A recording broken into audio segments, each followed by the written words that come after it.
All right. Hello, everybody, and welcome.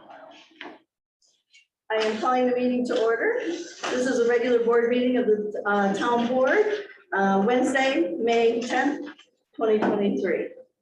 We have a few items to change on the agenda. If we could do that first. Under old business, we need to add a number 2. Anaerobic digester law. We need to set a public hearing.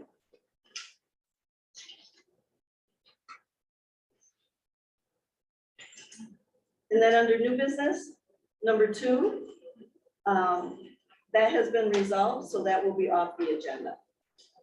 Michael's power extension request is off the agenda.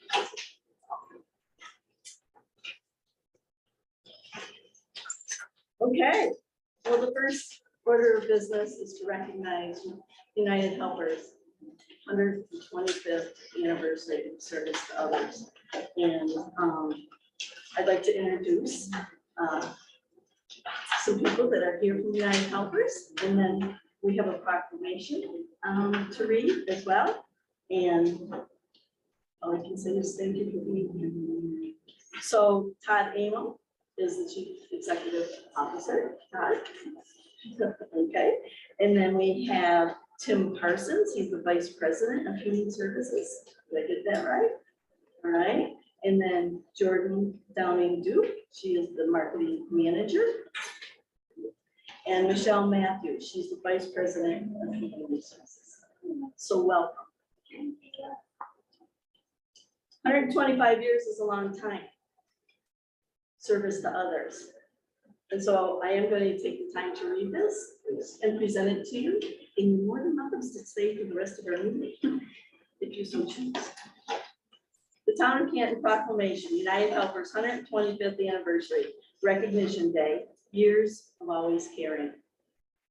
Whereas, according to the public record, the vision that sparked the birth of the Society of United Helpers began in the hearts of people of St. Lawrence County. In 1898, in the 2 decades preceding, a desperate need to house indigent children were identified. Answering the call for action were 10 women who pledged $100 each to fund and establish a home for the homeless. This home was to provide care for orphan children and destitute women, ultimately setting the standard of care that later defined the Society of United Helpers. Soon after, 12 church women joined together to apply for a charter. They developed a constitution and bylaws, and the Society of United Helpers was officially formed in April 1898. And whereas on May 4th, less than a month later, the first child was placed in the Society's home located at 22 Congress Street in Ogdensburg. Elzina Milligan, the Society's first matron, rode to Potsdam, New York to pick up a boy who needed care. Mrs. Milligan often traveled the countryside in her horse and buggy, seeking donations for the home. The home experienced unimaginable growth, and it wasn't long before the little house on Congress Street was built. The Society of United Helpers incorporated in 1899 and in 1900 purchased 2.5 acres of land at 1220 State Street in Ogdensburg, where now the Edgar E. Newell Dome stands today. In the late 1950s, the State Department of Social Welfare decided that children should be placed in foster care. And whereas United Helpers has grown substantially since then. In 1970, a new 120-bed home for the elderly was built on State Highway 68. In 78, a new dormitory was built. In 79, United Helpers took receivership of Cedars Nursing Home in Ogdensburg and Moongate in Canton. In 1982, intermediate care facilities were opened for people with developmental disabilities. In the 1900s, mental health services, additional residential services, and Partridge Knoll, the first independent retirement community, was opened. And in the years 2004 to 2019, several more projects and programs were created and opened, continuing the heartwarming legacy of United Helpers. In witness whereof, I have hereunto set my hand and caused the seal of the town of Canton to be affixed this 10th day of May, of the year 2023, proclaiming May 10th, 2023 as United Helpers Recognition Day. Congratulations and thank you. And there was so much more, but then I would have had to have 2 frames and it would have been much longer. So you really have grown. And United Helpers is a fitting title, right? I'm just gonna share one personal thing. And Paul, you live near Congress Street. You grew up there. I grew up near Congress Street. So we're both from Ogdensburg. And so we remember. And my mom, she was a child in the children's home where the Dukes lived. For a short time, her and her 3 siblings were there. And then her aunt took care of them because her mom died. So I guess I'm a little emotional about that, and this is really important. So again, thank you. I'd like to present this proclamation. We have a white lilac tree for you, as well as a little replica of the Canton Town Hall from the historian's office, because history is really important. So on behalf of the town of Canton,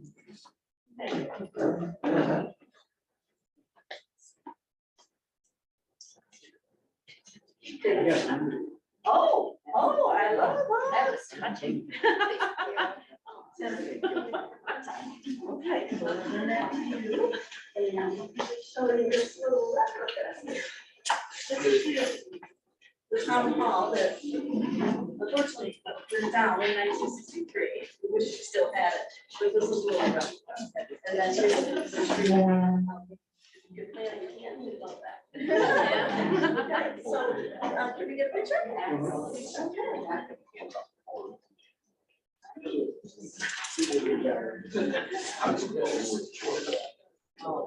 Okay. Should I be in it? Yes.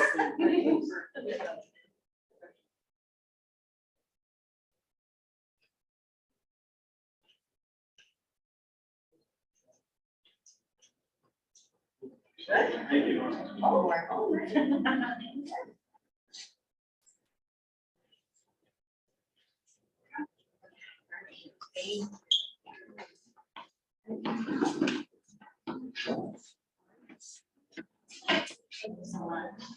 Thank you for all you do. I think they deserve some applause.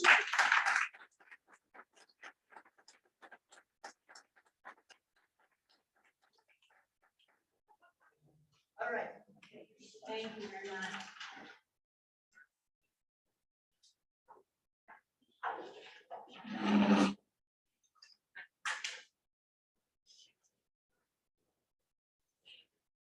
All right, the next item on the agenda is public comment, and this is the time for the board to listen. We ask if you would like to speak to the board, if you can come to the podium, keep it under 3 minutes to allow for other people to speak with the board. So is there any public comment?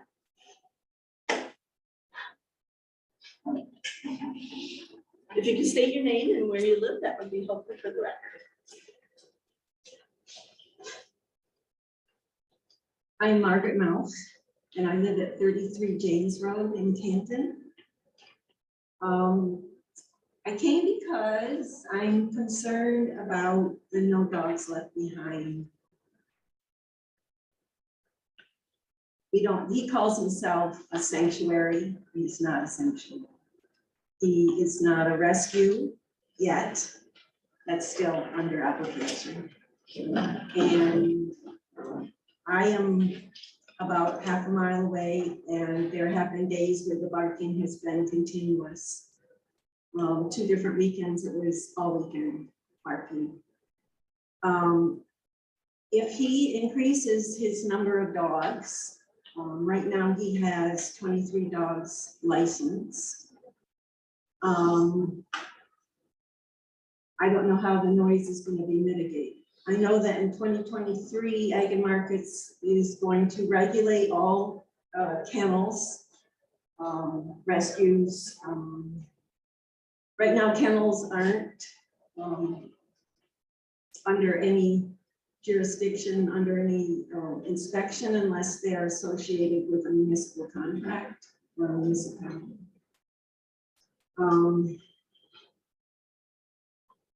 Ag Markets doesn't regulate the number of dogs at such facilities, and I'm wondering, they said it's up to the town to do that. So I don't know if that's something you want to consider in terms of the number of dogs. And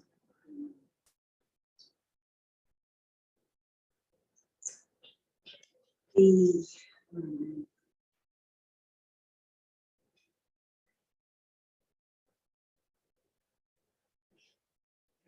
I have here quickly. I went to Soil and Water and I have, I looked at their property. Now, right now, apparently it's being leased from Styles. Jeff Berry says he bought it, but he hasn't. And there's federal water, there's designated water that's under federal designation, federal wetlands. And that's another concern for me because I'm downstream from any runoff that would be coming from that property. There was a rumor that he buried a dog in wetlands at the back of his property recently, and that's less than 1,800 feet from ultimately Grinnis Brook, which goes right past my property. The website is confusing because it seems to be all over the map, and it's hard to figure out really what he's doing or where the dogs are coming from and what the adoption process is and where he's getting his money. And there's also, he mentioned to someone he wants to put in a bistro. He's got on his plans that he presented to the legislators, he's got 4 big pole barns he wants to put at the back of his property, and that's close to where some of the federal wetlands are located. So when you're taking a look at his plans, when they do come in, because there's really nothing that Ag Markets, once they give him registered, I'm not sure how it goes, but once he gets a license under them as a rescue, then there's nothing that they do beyond that. So if there's any concern, it needs to be taken locally. And there is concern about what he's going to do with the feces from the dogs. Styles was using river septic. I called Casella just out of curiosity to see if they were if they pick up waste and they don't pick up dog waste. He had contacted Rivers Septic to see if they would put in a porta potty directly connected to their septic. He wasn't sure if that was for people or for dog feces or what, but he'd already presented to the legislator a pie graph that showed he'd already spent $880 on a septic tank and disposal. So I mean, it's questionable. I don't know what he's doing. I can't figure out what he's doing from looking at things. I talked with him about boarding a dog, and he said he's only requiring distemper and rabies to bring to board. On his website,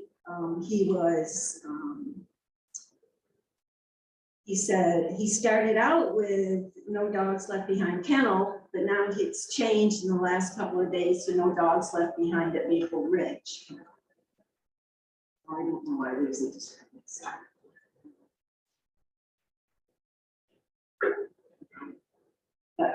I've looked in different directions. I can't find any information in Canada on his Canada operation. I know he closed it down and supposedly brought all his dogs here, but are we really getting international dogs here for adoption? And what training are the volunteers going to have for handling dogs?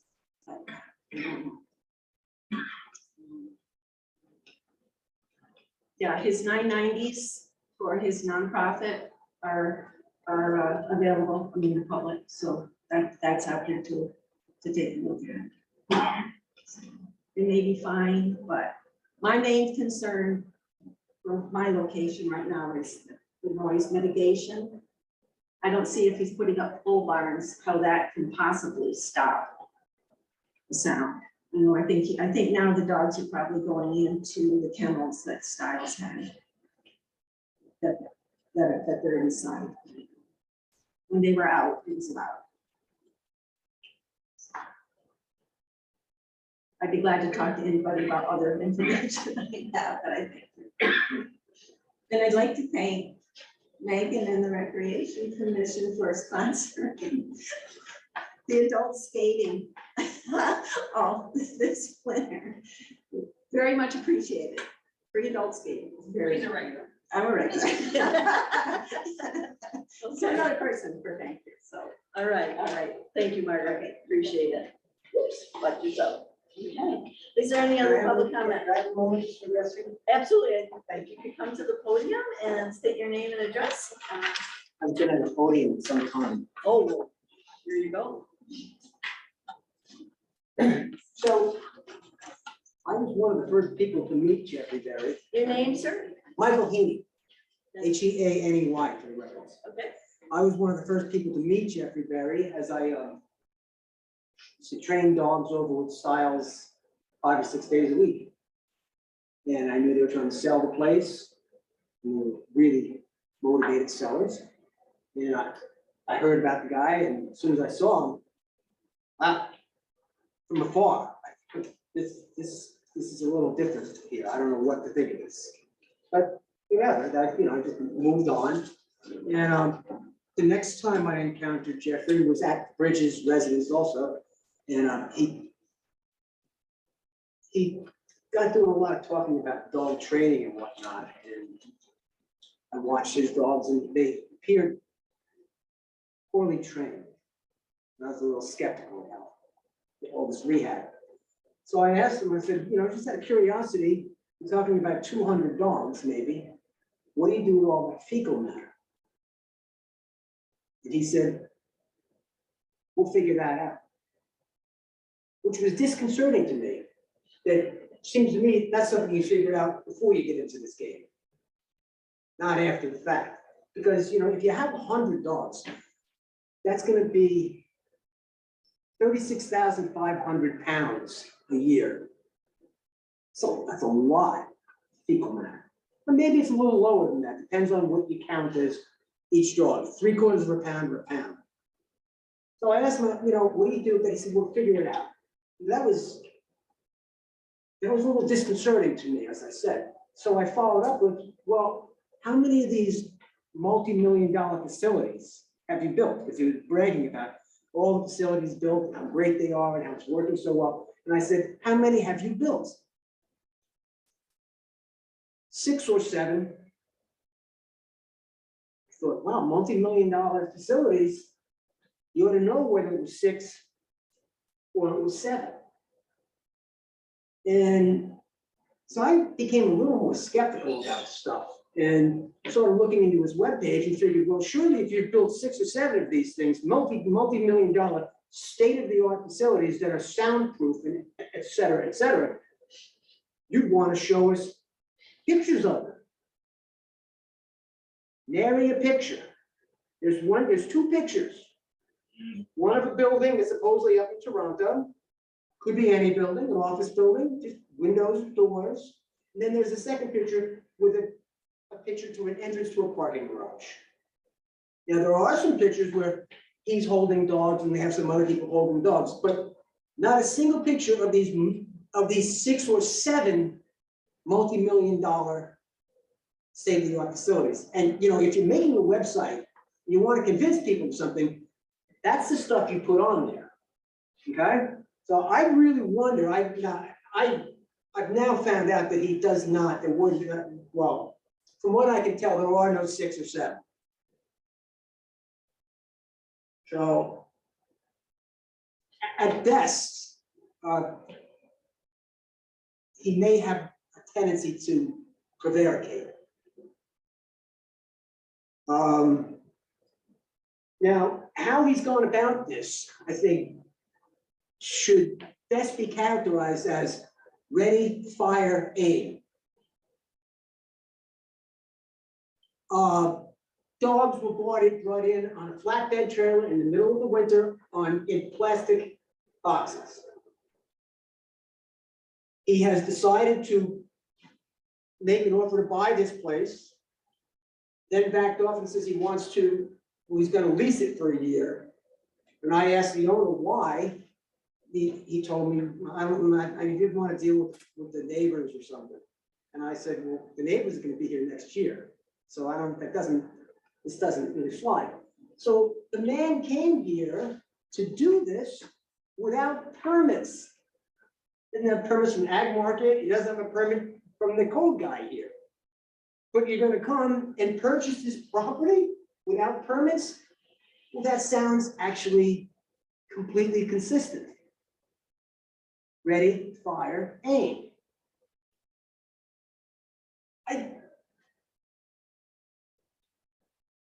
It worries me that there is a lack of attention to detail, a lack of a plan. You know, when people ask him something, new stuff just comes out. A bistro. You know, this could be, if he put 100 or 200 dogs on that piece of property, it is an imminent ecological disaster. I don't know, I have not looked at the maps that Margaret got from the soils people, but apparently it is counted as wetlands. And if you're gonna have 36,000 pounds fecal matter on a field, that's gonna get into the wetlands. And surface water and groundwater and fluvial water, that is water that's in the streams, all share an intimate relationship. That stuff that falls on the ground seeps into the ground, becomes part of the groundwater. The groundwater interacts with the Granite Brook. Or with Boydenbrook. Boydenbrook's on the one side, Granite Brook's on the other side. If it leaks into the groundwater, which I don't know how it wouldn't, unless you really did something very super special. It's going to become part of our groundwater. That's where the wells are getting your water. And that gets into the Granite Brook, it gets into the Little River, and then into the Grass River.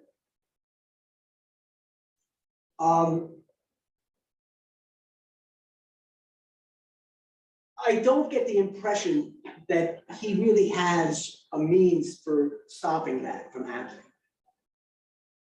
I'm told that he told someone, I'll leave names out, because there's a person of official capacity, that he's composting it. He's presently composting the dog fecal matter. I thought that was a little strange. I know you can compost, horse manure and cow manure, and it's useful. And people even have figured out ways to make methane with it, okay. You can't use composted dog matter on gardens or anything. Now, I looked into it, and this is a problem. The mushers up in Alaska deal with this problem. They have teams of 20 dogs. So composting is a means for taking care of fecal matter. It does mitigate some of the pathogens. But here's how it's done. It's done with piles of the fecal matter in open bins with leaves and some other stuff added in to help it start cooking. That doesn't say anything about how it's going to smell or where the stuff coming off of that onto the ground in these open bins. I don't know anything about that unless he's going to do that on a big cement slab or something. I don't know, but what I've seen thus far has been, again, ready, fire, aim. And it worries me that this town You know, we don't have a whole lot of entertainment here. But what we do have is a nice town. It's quaint, and it's clean. What I have seen going on, take place down there is not clean and quaint or nice or anything. It's a nice idea, save dogs. I mean, I'm a dog lover. But I surely, well, we not get off that point. But if people come into this town from Route 68, parents coming up to say, look at St. Lawrence, the first thing they're gonna know, the first thing they're gonna see coming in on 68 to Canton, this is what they're gonna see. No dogs left behind. Personally, I think it's a black eye. Now,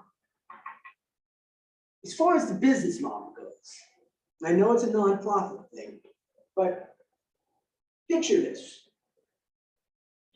Jeffrey Berry and his helpers, his posse, go over to China. In China, they have cameras everywhere. They know any move you make. This is well documented. Picture this, Jeffrey Berry going over to China, pulling over a dog meat truck, stealing all those dogs off that truck. Now, I want to see dogs saved too, and I don't like to see people eat dogs, but that's not my business, you see. That's what they did. But he steals the dogs off his trucks, somehow gets into a cargo plane, and unbeknownst to the Chinese government, and flies them back into Canada to then bring them here. You know, honestly, folks, I have real trouble squaring that up as actually happening. I don't know that it doesn't, but you try to picture that. You're gonna go back and forth time and time again into China and pull this off. Boy, oh boy, there's some question in my mind whether that actually is what's taking place.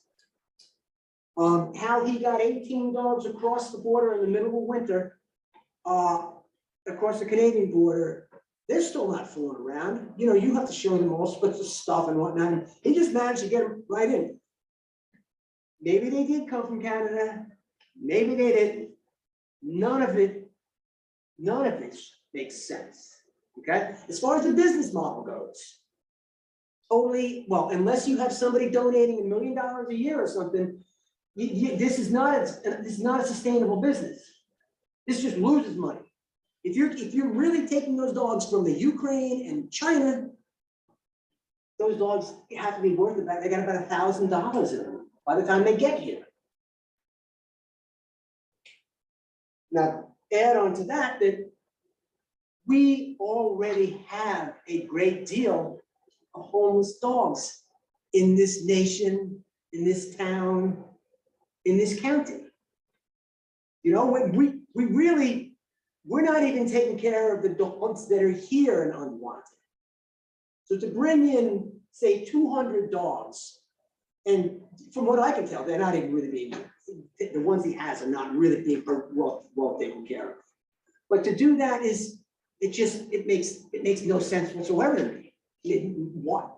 If you wanted to help dogs, why wouldn't you just volunteer to help the dogs on your own soil?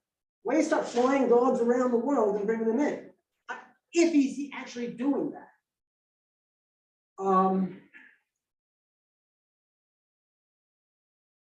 Along the way, I have started to tell people about this, and every time I start to tell somebody, relate the story, they stop me in about 2 minutes and say, wait a minute. That can't be. So that's what he's telling us. And I go on, they say, wait, that can't be. That's what he tells us. So all I hope is that everybody does their due diligence on this. Because this, I don't know how much you folks are aware of this, but this does not pass the smell test. And I don't know what he's really doing. And maybe he's doing just as he says, but it's crazy enough. And there's enough convoluted thought and lack of preparation that I don't really, I'm having trouble buying that this is what's actually taking place there. I don't know what else it is. I mean, I've dreamt up other scenarios that are terrible and they're crazy, but they would at least make a little sense. It's really, I mean, no, that's all I'll Thank you, Rich. share with you. Appreciate it. Appreciate it. Thank you. Okay. So we have a full agenda. Is there any other public comment?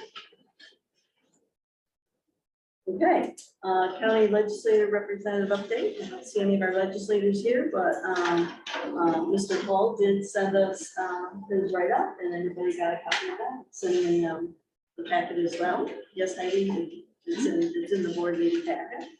Okay, the next item, approval of minutes for regular meeting of April 12th, 2023. Is there a motion? Moved by Bob. Is there a second? I'll second it. Any questions or concerns? Changes? All in favor, say aye. Aye, carry. Okay. Correspondence. The first correspondence is from the Department of Transportation. It is the notice of the CHIPS, Pave New York, EWR, and POP funding. And I'm gonna let Stephen talk a little bit more about that when it comes department reports. We received our second sales tax check for the quarter to the tune of $269,732.81. That is up $20,042 from this time last year. So that's a good thing. So that'll be applied for the next report. And then today I received 3 notices from the IDA setting notice of public hearing for 2 Soul America projects and then the US 11 project. So it's a Judson Street project, the US 11 and 310. And that public hearing is Tuesday, May 23rd at 9 o'clock. It will be in person at the IDA office right here in Canton, or it will also be on Zoom. If anyone is interested, we can certainly, give you a copy of this if you would like. So we got that notice today. So that's it for correspondence. Okay. Town finance report. Hi, Angela. Hi, good evening. Looking at the April 2023 report, we are 1/3 of the way through the year. And year-to-date, government-wide, we've received 58% of the budgeted funds that we have budgeted for. And we have spent 37% of the appropriations government-wide. Looking at specific stages, the general fund statement, which is white. We have recognized 67% of the revenue in that fund to come in. We would have some state revenue sharing and some mortgage tax or 2 of the bigger items yet to come through. So I would anticipate a favorable year end from a revenue perspective.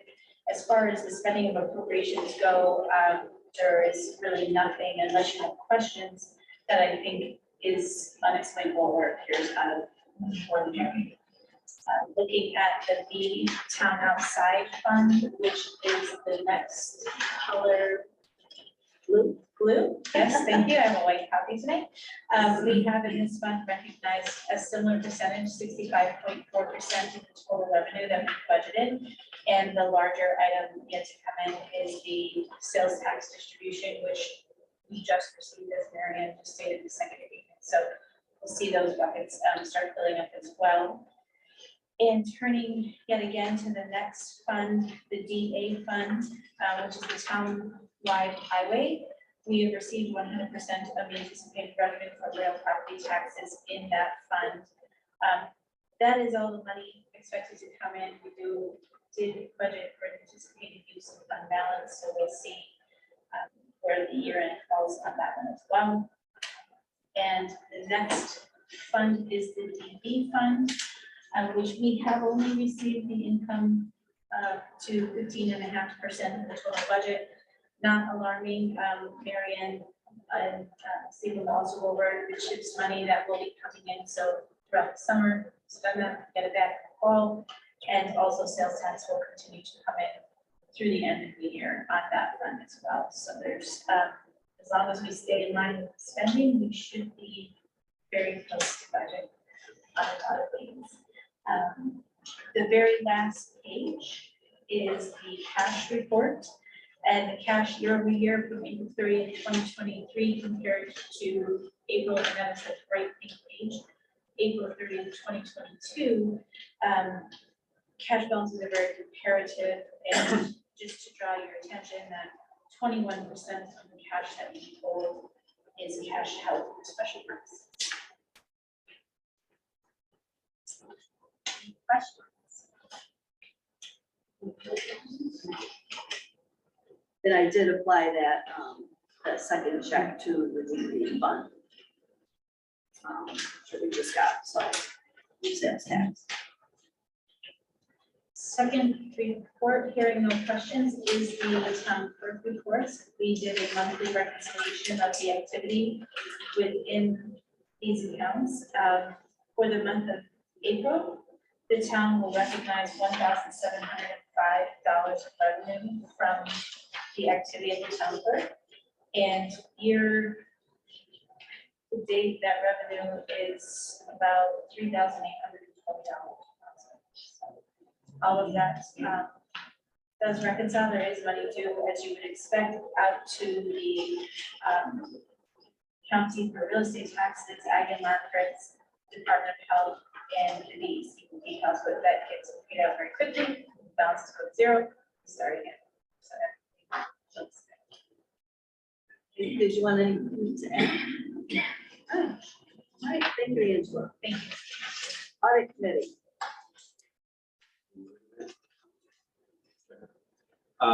Fund A, 76,628.18. Fund B, 23, wow, let's try that again. $2,359.85. DA, $14,371.59. DB, $4,652.81. Special fire, $9,177.66. Special lighting, a whopping $279.48. And trust and agency, $22,549.17 for a grand total of $130,018.74.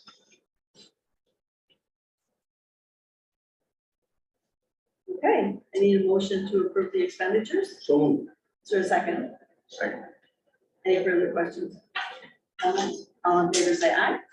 Aye. Okay, all right, department reports. Heidi, would you like to start? Sure. So April's been extremely busy for me. Does anybody have any questions about the report I submitted? I do have just a couple add-ons because I forgot to add my tax collecting information on there. As of May 8th, I collected just over $5 million in taxes, which puts us at 89.73%, which is normal. We're right where we should be. And then on April 12th, I mailed out 219 second notice letters. And then I sent a big check to the St. Lawrence County Treasurers on April 20th, and then they won't get another check until I close out the taxes. And then the town will get a couple more checks for surcharges and miscellaneous collected. I'm sorry, you won't get surcharges, that was county. You'll get miscellaneous collected, penalties, and then interest is collected. Okay, any questions, Heidi? Thank you, Heidi. Cindy? Hi.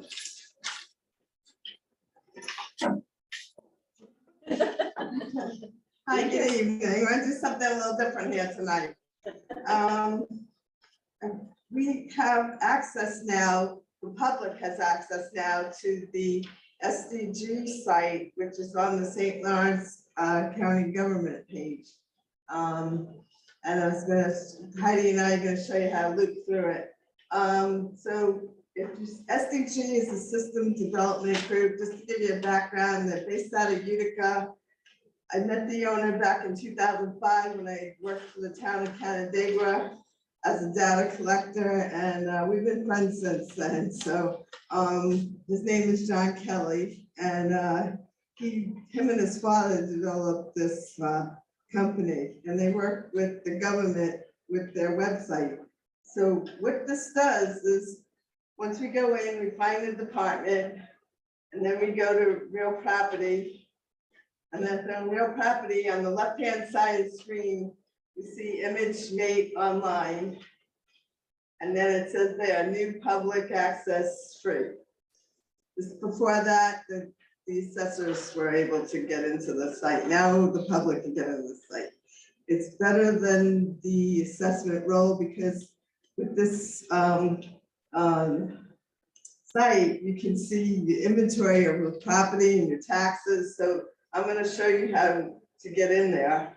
So enter either your tax ID or your last name or your street address, and then you would hit search. Do you do the municipality that you wanna? You can go and you can hit the municipality, which one you want, or you can just put in an address. Right, so if you would have put Canton on the first side, it would have immediately came up with that tax map number. So we're gonna go into, click on the tax ID. So this is the McDonald's that we're gonna be demoing. And so here on this first page, you'll see, you know, the property class, it's a fast food. You'll see the assessment for 2022, which is 350,000. And then the deed page in the book is also on here. If you go to the next page, on the left-hand side, click on the owner sale. Okay, so this page will show you when the property was bought and the book and the page and where the address of the owner of the property. Okay, on the next page. I guess that hasn't been changed yet. The owner of the property. On the next page, that's the ownership. The next one is the inventory. Okay, there it is. And it would show the square footage of the building. It would also show, you know, the water supply and the utilities. And at the bottom, you see the square footage of the building, just blocked it, okay. Go to the next page. And this is any improvements that are on the property. They had an enclosed porch, 21 by, I can't see the number, but that was, and the year that was built. On the next page, go to tax info, and on the left hand here, you'll see a tax summary. If you scroll down, you'll see a tax summary, you see a county, a school, and the taxes. So if you go up, on the left hand side, it says view tax bills. And here, if you click on the first one, Heidi, the village tax bill, you got your tax bills right there. So you can print them out, because I've had people call me, I gotta go to my accountant, I need my tax bill, it's right there, everything's there. And what this does also, it tells the public, you know, what's on their inventory, what's on their house. They have decks, garages, pools, you know, and it's, the last time a data mail was mailed out was in 2008, when they did the reval. Those were mailed out and the public was supposed to answer if something was wrong or right on their, you know, data mail and mail it back. So it's been a while, so I would, you know, I'm asking the public if you could please look at this, you know, let me know if something's not right, you know, we'll take care of it.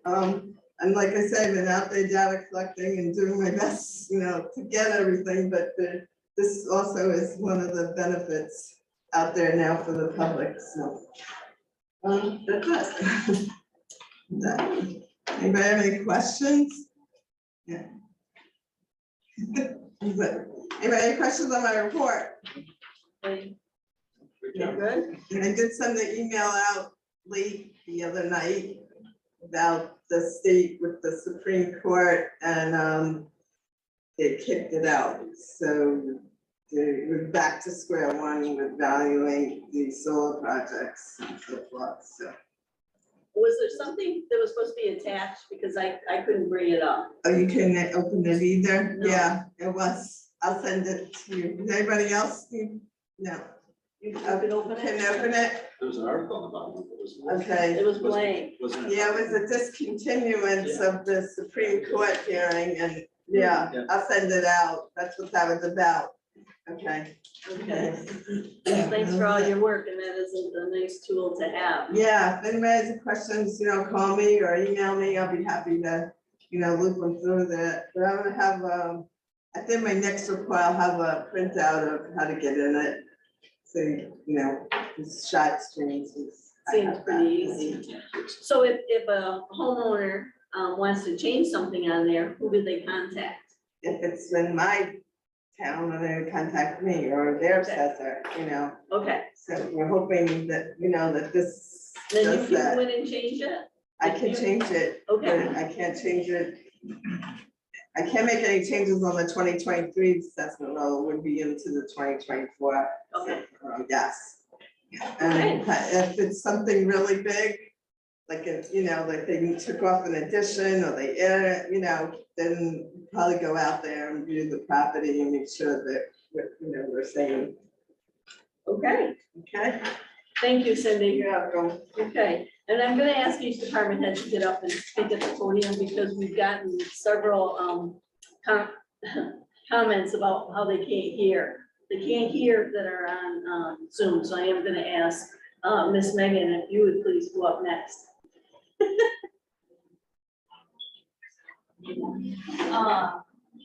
Yeah.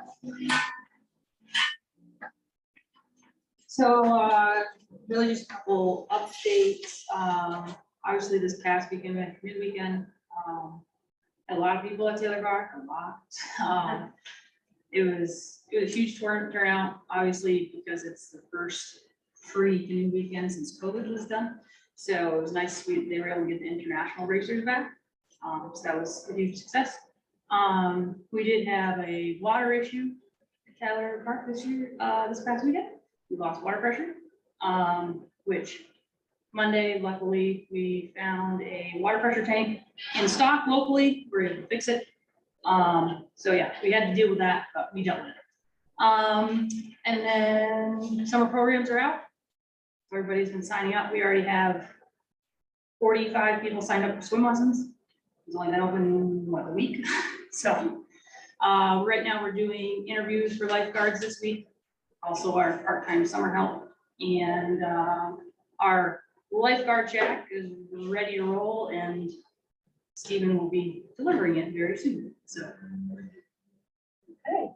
Anybody have any questions? Thank you, Megan. All right, Mike, you wanna go next? Sure. Let me switch this up. You all. Good evening, everyone. Just a couple things. Month of April, the weather, with the weather, it was still rainy. But I issued 11 building permits for the town of Canton.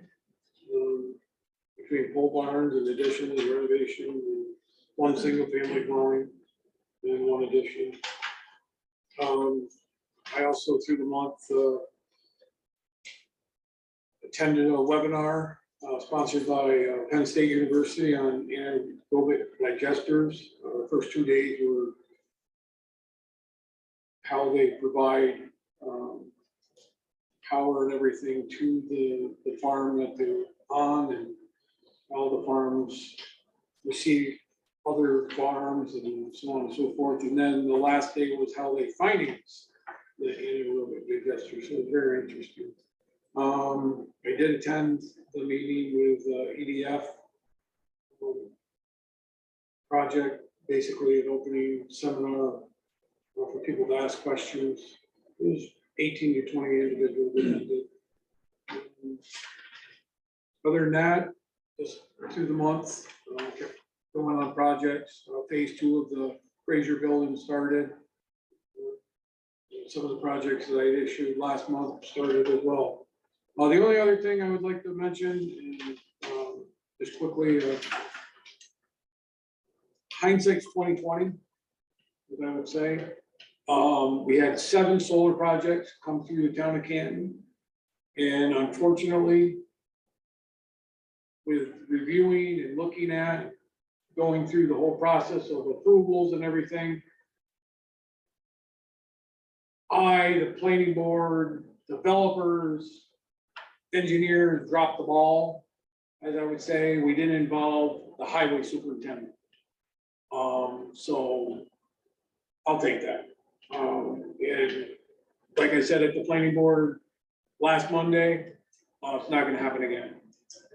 Any project that's on a town road is gonna go in front of him first or during, so he can review it, because it's become a pain, put it that way. That was it. Okay, any questions in mind?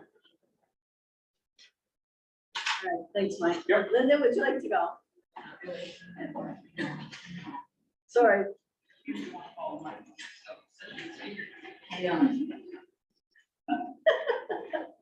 The game, don't be looking at me like that. I'm just The camera here. doesn't read. Watch that cord on the- Yeah, Yeah, watch I it. will. Now, my report got out Friday, but it was late. I have a computer issue. Do you know what OneDrive is? Back up now. And it's driving me a little crazy. So it was late, but it was there Friday. Do you have any questions? Share a few highlights. Highlight was Washington races. I had to get so much ready for 2 weeks, and I had the vote in there, which was wonderful. That got wrapped off, and I knew who won it. So somebody in I Canton. didn't win it. No, and I didn't win it. Somebody in Canton did it. Rennis is back, because she was out for some days. Because I didn't bring my report. But no, it's been busy. There are people in every day, John, every day. And this guy came up from North Carolina. His family is related to Helen King, and he was in the office most of the day on Monday because he was looking for something from the Water League Committee, because they have a problem with finding the book. That's America's Art. He's working on it. And did read today.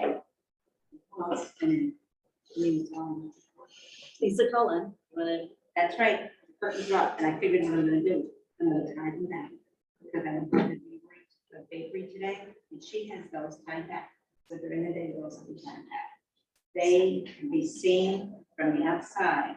It's just a little extra security that I think that people will understand, because they can see everything that's in there. so Lisa Cullen volunteered to, Yeah. to do this for Yes. us, and, Looks really nice. yeah. And you have to read my report for this. I was really involved in the Washington. Any questions? Okay, Thank you. thank you. And I- All right, Stephen? Nope. So we finished up with spring cleanup.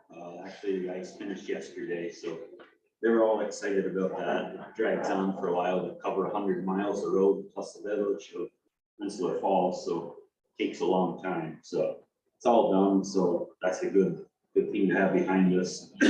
I've seen a lot of debris and garbage dumped on the side of the road this year. Not sure what's sparking that on, but it seems to be abnormally high this year.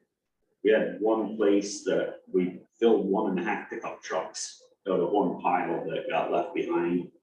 We had to pack our dumpster to get it all only for town barn. The DEC officers have been very good about investigating and trying to find names and trying to track people down. So that's a good thing, but I'm not sure why this is happening, but it's kind of making a mess along the roads. Had down to talk about the different road jobs, but I think I'll leave that to new business. It's on the agenda, so. And I would like to ask the board to consider, as budget time rolls are in the coming months, to consider trying to help help that out a little bit with road construction, that we seem to fall a little farther behind every year. Myself, the crew, everyone would like to see us get caught back up at some point, so. Just would really like to have the board maybe consider something in there, and as always, I'd like to thank the crew of Highway Garage for everything that they do. They step up to the plate all the time for us. So, Did you want to talk about the CHIPS letter? did you want to do that along with road construction new business, or does it have to do it now? I've got the numbers. in Yeah, here. why don't we do it now? Please. So got CHIPS reimbursements letter, and so this year CHIPS will be getting $328,719.29 back, compared to $289,163.33 last year. So we gained $39,555.96.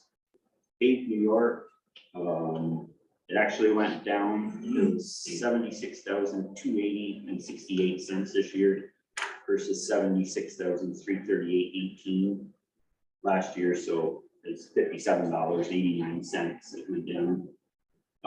Stream winter recovery, it was same as last year, $66,206.49. And POPS program, pave our potholes, that actually went down a little bit, not much. This year we'll be receiving $50,853.79. Last year we received $50,892.12, the difference of $38.33. So for what the two went down, I think the 39,000 more than covers that. So I think I'm quite happy with our reimbursements this year. We do have money left over from the project last year on Finnegan Road. We exhausted all of our reimbursements last year, and Jared at the DOT was kind enough to show me how to fill out the paperwork so that we would be able to have that to hold over for this year. So on the 19th, I can submit. I don't have that number in front of me, but we can submit on the 19th to get that back, and we should have it by the end of June. So that could get put back into the budget and move things ahead a little bit and get money coming back in. Any questions from anyone? Thank you, Stephen. All right, so I need, I didn't hear from Lee. Did you hear from Lee that she wasn't gonna be? Okay. All right, so I need a motion to accept the department reports. So, Don, is that you? Second? Second by Bob.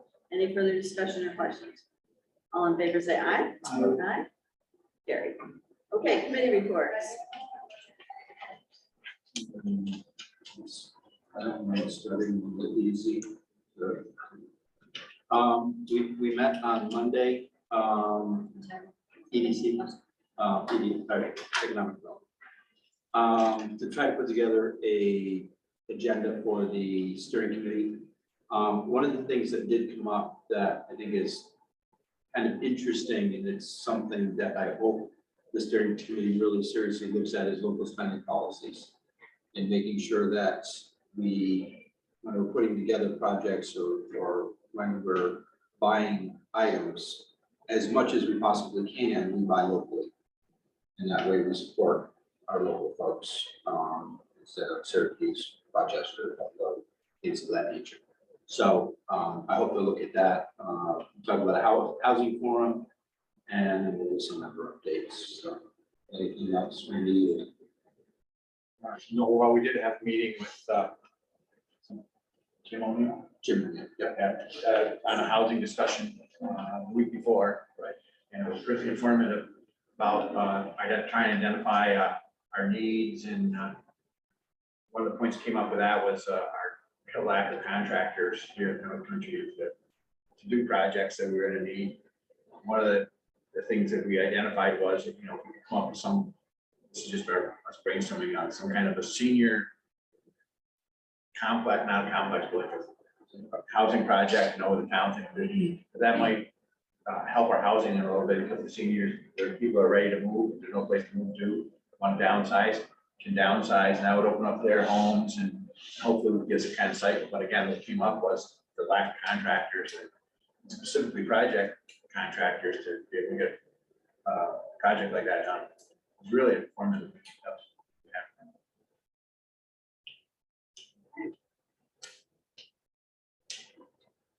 Any other reports? The solar map yesterday was, no issues. Hopefully that solar is all right. Then, Randy and I went to a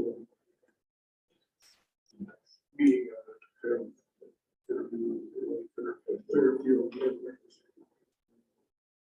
for PDF, did a presentation. So, outside people. It was pretty good. It's- they were giving- they were doing good. They're giving away well. They were good. Solar panels. And I mentioned this to Amy because surprisingly, it was the first time I'd seen it.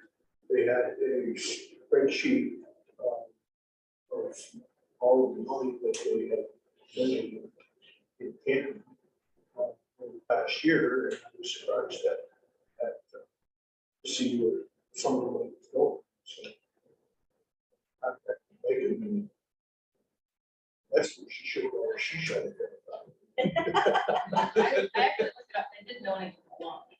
Pardon? They donated to the kayak lawn. Oh, they did. Yeah, They did. they did. So that would. Maybe a new bathhouse. Just saying. They, but I think that would be a good place to, project like that is to knock on their door. And see how it's here, I mean, talking good talk. They got a lot of money. Seemed willing to spend it at that meeting. Of course, they seemed willing to spend it at that meeting too, that they're willing to. Oh, yeah. Consider the other two fire departments. Yeah, right now, Yeah. there's been scholarships, I mean, they, 20,000, soon you can't help with, finish up their solar project they had going up there.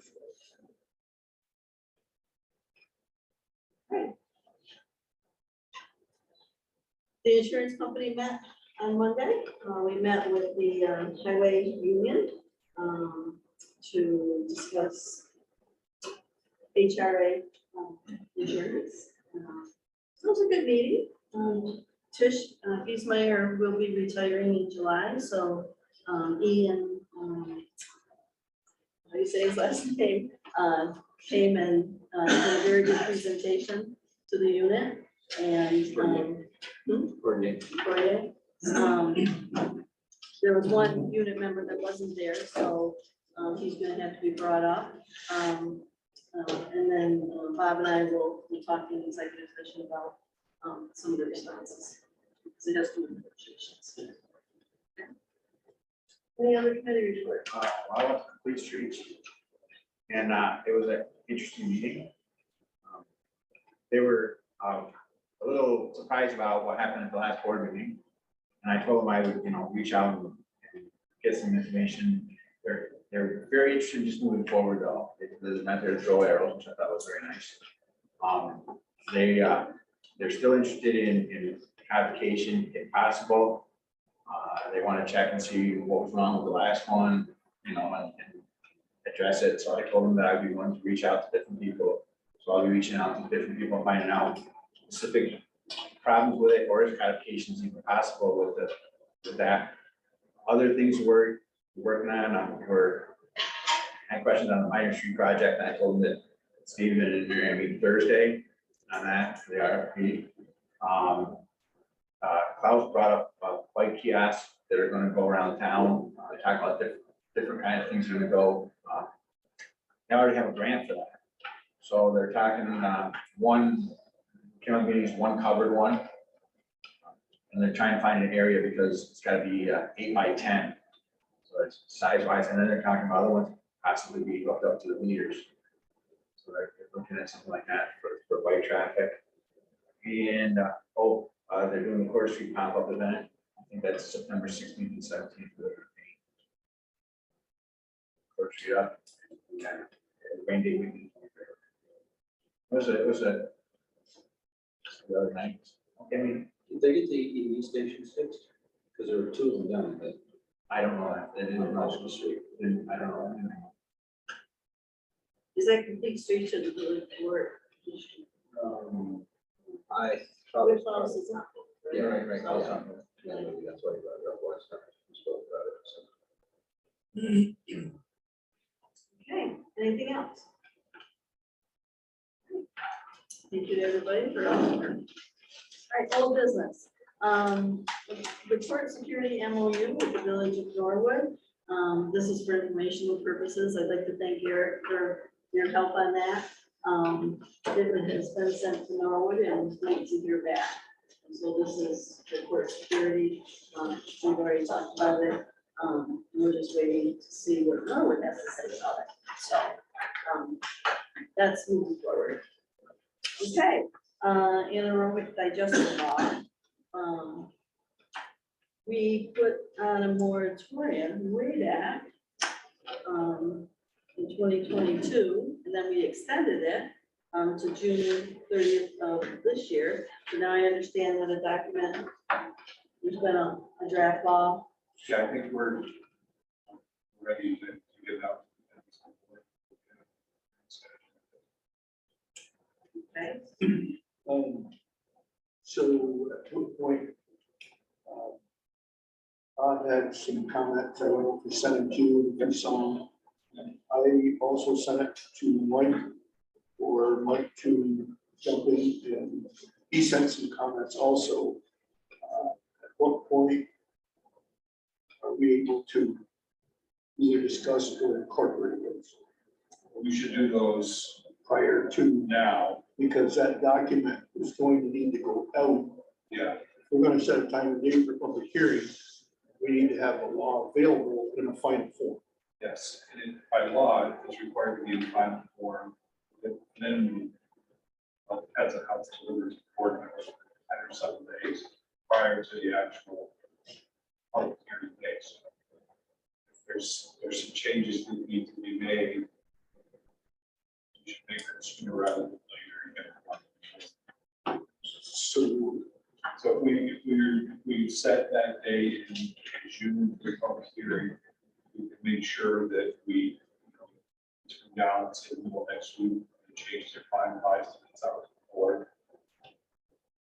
So notice if the public hearing was out, it's available. So we can set that time and date, we can discuss those. Mine are very extensive. Yeah, They're minor. very minor.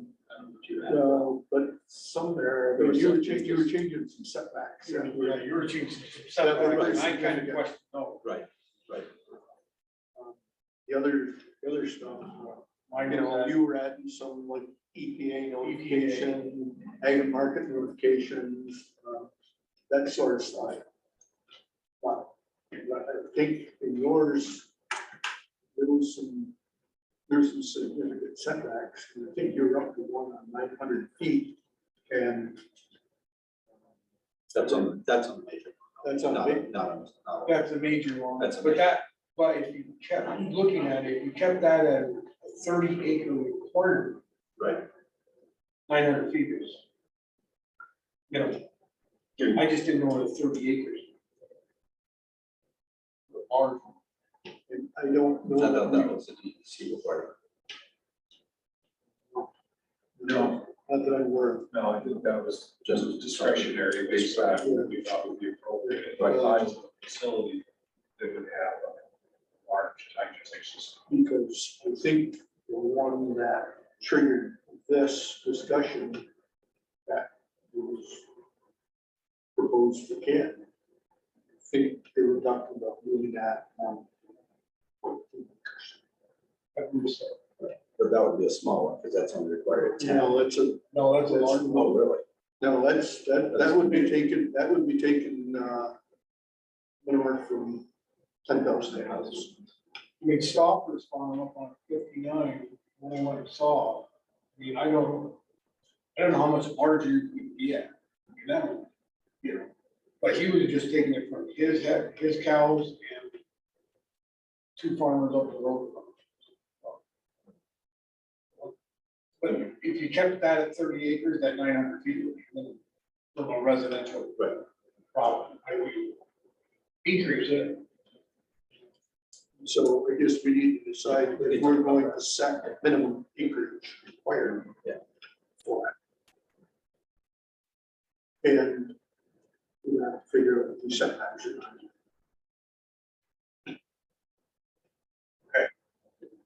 And I think we can do that between now and Yeah. like next week. I think we can knock that out. You know, so that we have time to get it for us to go. So.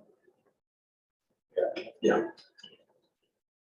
The only reason because every meeting I've gone to on the state meetings, the EDA, they always mention.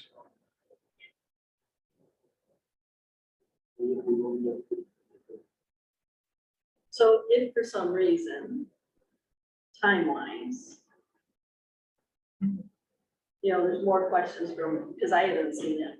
I'm not sure other board members have, if there's more questions.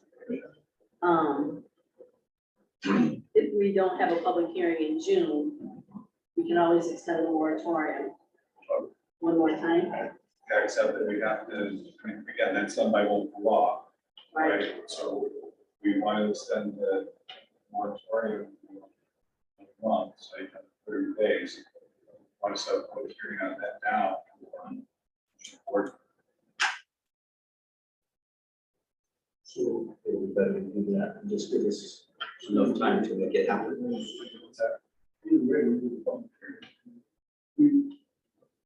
Yes, I mean, the developer that's interested here has been after this for a year. And we were hoping that this would be it while it would be available. I mean, I think we can get it done.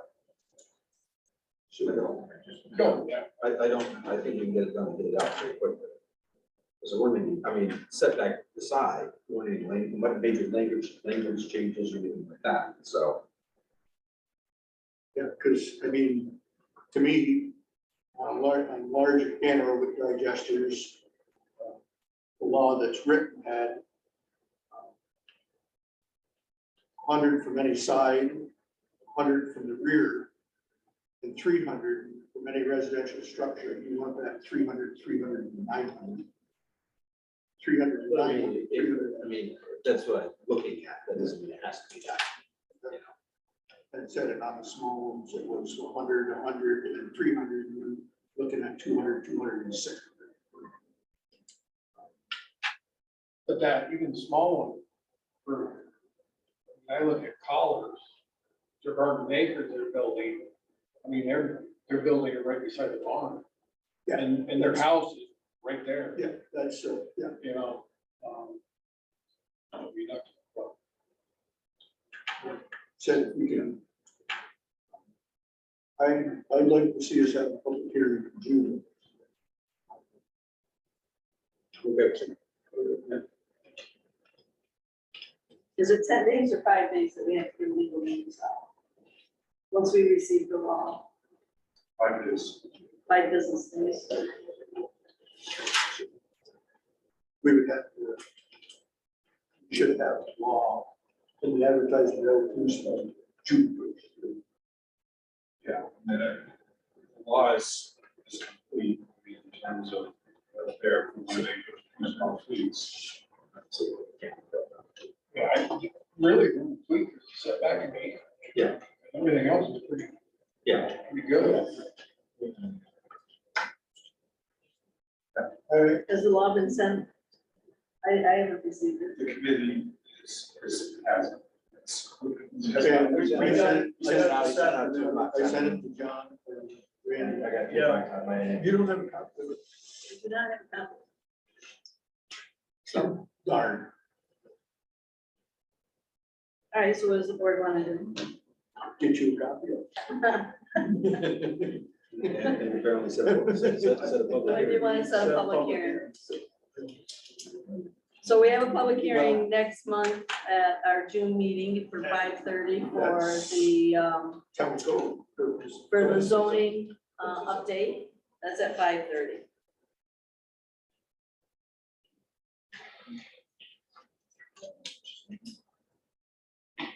I'm sorry, did you ask me a question? What was that again? So June 14th is our next meeting. We set a public hearing for 5:30 for the zoning update. So we did get the information from Monica, so we gotta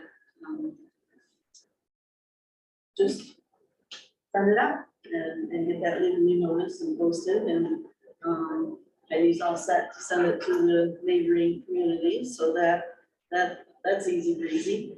It'll be so good when that's all done, right, Mike? We could have added this to it. So, again, thank you to Eric and everybody involved. So what do you want to do?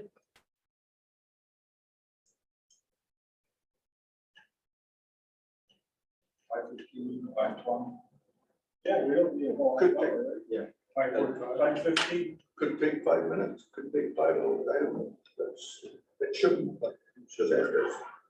We'll try it for 5:15. Well, why could, Mike just said 5:45, why do we need a whole half hour for the other? Because you don't know who's gonna show up and how long That that's one gonna there, take. that one's tricky, we made, it's it. As Monica said, for the village one, there was what, 3 or 4 that showed up to make comments on it. You just, you don't know, this is a. Goes different than this. This is, It's a big one. yeah, it's a big one.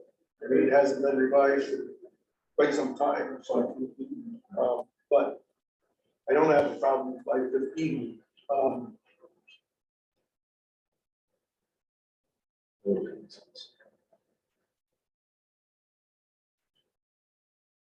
So I guess just thinking out, should yeah, hold us at 5:15 and we do get a number of comments, because I know there's issues that have gone on other towns and it's gotten a lot of people show up. Got critical. And what's the, And how much is this project gonna be? And where is it located? I mean, maybe we need to have a special meeting. it's really, it's only a 25 to 26 million dollar project. I mean, it's not the same as building or you know, same. So does it make sense just to have a special meeting on this one? I know. I think we need a special meeting for it. I think just because we're testing the water, nobody else around. This is new, this is new ground. And so I would be 5:15. I guess we do the 5:15, it turns out that we really find out we're gonna need more time. My concern would be, do we have time then to extend that?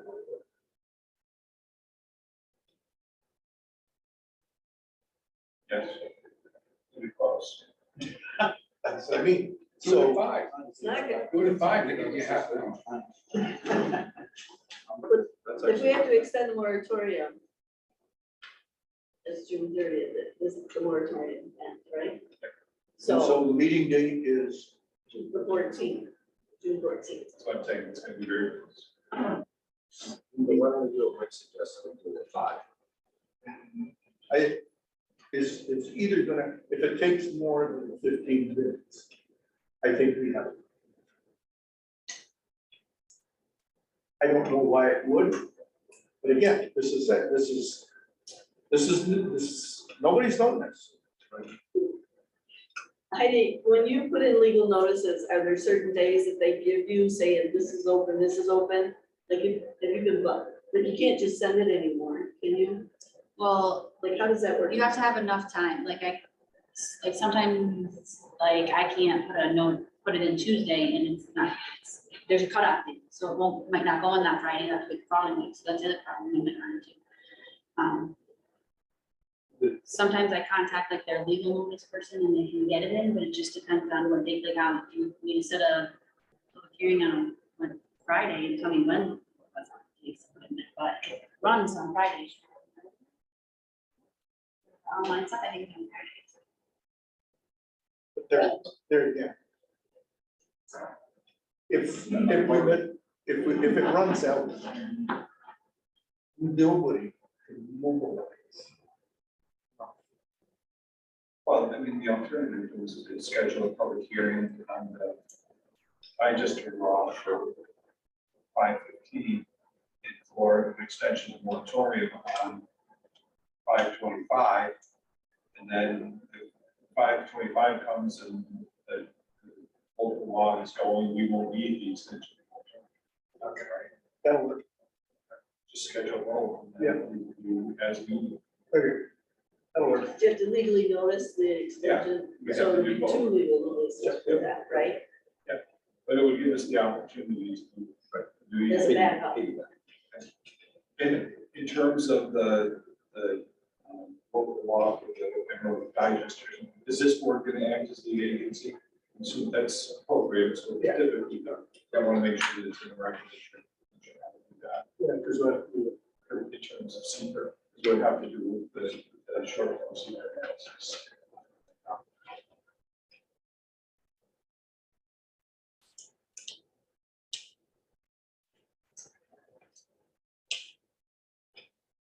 So 5/15 and 5/25? Yep. 2 public hearings. First one is for the proposed draft law on this, and the second one is for possibility of extending the moratorium. But in order to do that, we want to set the time frame. Is it going to be a 30-day extension or a 60-day? Because that has to go in the legal notice, right? It does, and it's got to be in the law. But we don't have to use the 60 days. If we get it done earlier, right? So does it make sense just to say 60 days? Do you need that? Or just, because I hate to see 30 days go by and then we have to do another local law. I'm sorry, I can do it.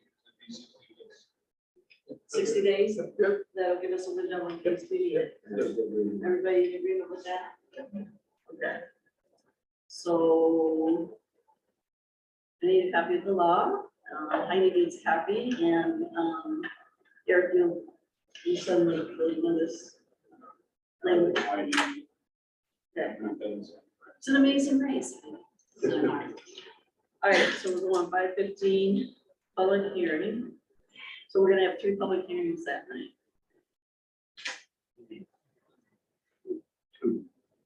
No, 5/15 for the anaerobic, 5/25 to extend the moratorium, the 5/30 for the zoning update.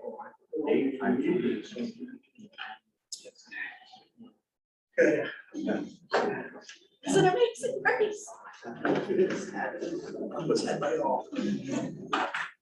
said that. I'll check my spam. I'll check my spam folder. I didn't see it. Oh, no worries. I sent her a schedule too. You said. Excuse me, excuse me, excuse me. You did not send me that. Okay, Not that. we're good, we're good? All right, new business. The American Rescue Plan report. We started that, and I have to tell you, it's not fun. This is the federal money that we received, and now we need to report out on it. This will be our first report. So we received a total of $434,665.36. To date, we've spent close to $419,000, so we do have a small balance. We're gonna be working with Angela next week to get this done. We just need to make sure everything's accounted for. Again, when we got this money, we had to set up an account with san.gov and ID me, and it's crazy. And I had to give my personal information, my social security, copies of my passport, and I do a face-to-face to set this up. So the reporting system has changed. It seems like it keeps changing, so we'll get it done. And then we'll have to decide as a board what to do with that balance. The balance can be used for if we lost revenue, where we can just spend it on something else that we need. And as we know, we talked about the cleanup, the 64 Main Street as well. So I'll be glad when we send that all down and the reports are done and we're moving forward with that. So that's the American Rescue Report. Michael's Power, we took that off, that has been resolved. The next item is to approve road construction projects. We do have a resolution. And if you want to just pull that up, everybody has a copy of it. And Stephen, would you like to speak to that? Sure. Okay.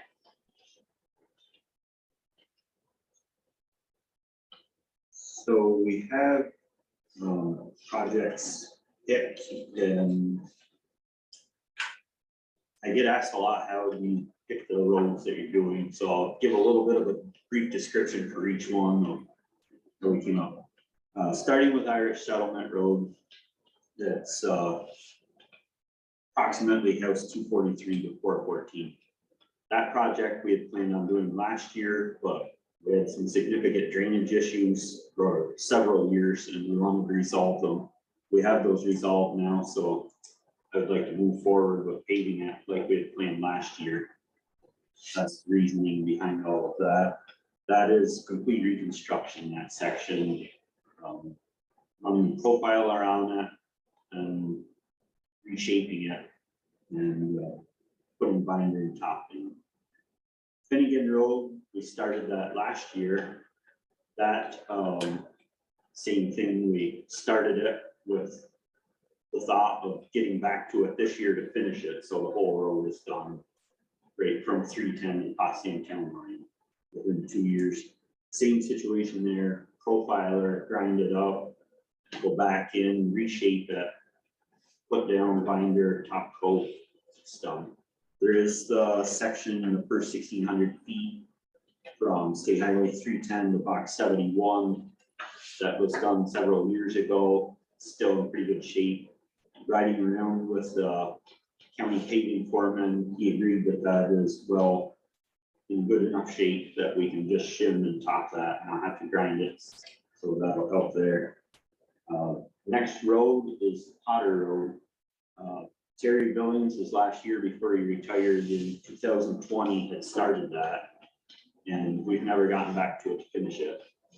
So there again, riding with the county paving foreman, we agreed that it was in good enough shape that we could still shim it and top it and not have to do a full reconstruction and have that additional cost. And it's been 3 years to this point. If we go much longer, we have a huge life cycle difference between where it was started and where it's ended. So I'd like to finish that project and have that one done. And you'll notice the fourth one for an additional project pending. So this year is a little bit different. County, when they come in, there's going to be a lot of asphalt put down the way they're expecting. So when they come, it's kind of, I think, going to be a one and done. Last year, we were fortunate enough for them to come back and do the Finnegan Road after, but I don't see that happening this year. So I would like to try and get an agreement here so that depending on pricing, where it lays, we have the additional CHIPS money right now. The Cowan Road can be same thing, shimmed and topped, and no need for grinding major reconstruction right now. And where the Cowan Road is right there to Potter Road, that saves moving equipment. It can just go right there. It's in need of repair, but it's still salvageable. With that being said, that puts us, I believe that if we were able to get all 4 roads, that'll give us 5.47 miles that we would have done this year. We hope for more, but this is the best we can do. Currently, right now, asphalt is actually down in price. I use bid book pricing to do this. Make pricing is actually down almost $10 a ton from the bid book pricing, so if things were bold until Ken got here, I think we'd be able to easily get County Road 2, and that leaves us enough cushion to be able to go and do some repair paving here and there with our own paver and other construction issues coming up. I'd hope to do Stiles Road this year, but we found that we have a bit of a major drainage issue that's kind of crept up there with the last couple of heavy rainstorms and different things, and we need to address those similar to what our settlement was, but not as extensive. We can take care of that this summer, get it settled out, and hopefully be back there next year.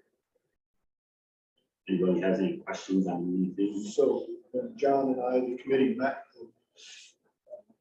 We had agreed with Irish Settlement, Finnegan, and we had included Stiles in that proposal. But at that point, Stephen hadn't gone the road trip with Kevin from County Highway. And we agreed that after that road trip that, you know, play with some numbers and whatever. And as he said, if we tried to include, you took Potter out of there and tried to include Stiles. I mean, Potter is 11,000 feet with shim and top. That's, you know, it's, we're talking 2 miles there, over 2 miles, whereas Stiles is what? 8,400. 8,400, but because of the cost of it, having to do the drainage and the reconstruction, that would take Cal right out of the picture, and then we drop probably down in that little over 4 mile range. Yeah. Would have made it, because 5.47, I haven't heard that figure in 5-6 years. Right. And we haven't even been getting it. It gives us a couple of roads that are in bad shape that will be, that need major reconstruction. We can keep working with that, but this way with Potter and Cowan, before they get to that point of needing major reconstruction, we can salvage them, save them, and they'll be good for years to come. And try to get some mileage covered instead of that small little number that we've been doing. So Stephen, I just had a question. Why is the Potter Road only 19 and the other 3 are 20? That's what it currently is right now. Okay. And without reconstructing it to gain the foot, if we try to pave off the edge, it'll just break the edge off. Okay. There That won't just be jumped anything out. to support it underneath. Well, Stephen and I met and we crunched the numbers and, you know, it was good that we got that letter as well. And we do, Gives a little security that those funds are coming now. yeah, so. All right, so any other questions of Stephen? No comments? This plan made the most sense to us as a community. Great. All right, thanks to everybody for your work. Thank you, Stephen. So, I'm gonna need a Thank you, motion. everyone. Motion. Second. All in favor, say aye. Aye. Aye. Carried. Okay. So Heidi, well, there is just one little typo that I want to fix. I mean, that's just it. Yeah. Okay, the next item is, so phase 1 is when we got the solar escrow money from each company. So we set that all up, we set up the bank account, right? That's all phase 1. And we are sitting on a lot of balances. And so according to the law, sorry, my attention. You were eventually gonna have to return the funds that haven't been spent, right? So, however, we have received a check. Even after I asked Nautilus not to send it to us, they sent us a $15,000 check. This is phase 2, which means, each project will send us 15,000. for the engineering services department in Judas, for which we signed an agreement. So I don't want to commingle the funds. I want to set up a phase 2 solar bank account, put those funds in. So I'm asking by resolution. Have you discussed this with Bill? Yeah, he reviewed the resolution. Okay. And Eric, you don't have any problem with it. And I met with Angela and Danielle today, and we talked a lot about solar and all the different balances and the reporting on that. So I'm looking for the board to, oh, Bill's on there. Oh, he's giving us a thumbs up. Okay. I'll set to Do you want to say anything? That's Sharon. What? I wonder who Sharon was. You got the number 2 lawyer in the firm tonight, I'm afraid. We did discuss it, and I think it's prudent to have this escrow set up because it is for a longer period of time than the initial escrow. So I think it's entirely proper, and it's best practice for us to do it this way. And Eric as well, right? So, the resolution is to open up a second solar bank account. It's gonna be called phase 2. And then what we'll do is create all the accounts again, and then go from there. And then Gray will assist in tracking, when the bills start coming in. So from Barton and Lucius, and it's for the engineering and the inspection. So I need a motion, for this resolution. Motion by Bob, is there a second? Second by Randy. Any further discussion? All in favor, say aye. Aye. Aye, carried. Okay, great. Thank you. All right, is there any public comment? Okay, we do need to go into executive session. I'm asking Heidi to join us for the purposes of negotiations and history of number H, or letter H. Yeah, oh, it's F. This is the F one? Okay, matters pertaining to the personnel history. Is there a motion? I'll make the motion. Is there a second? All in favor, say aye. When's this happen? Okay, good night. When you. All right, did you say aye, John? Did he say aye? Say aye. Okay, there you go. Paul, do you want to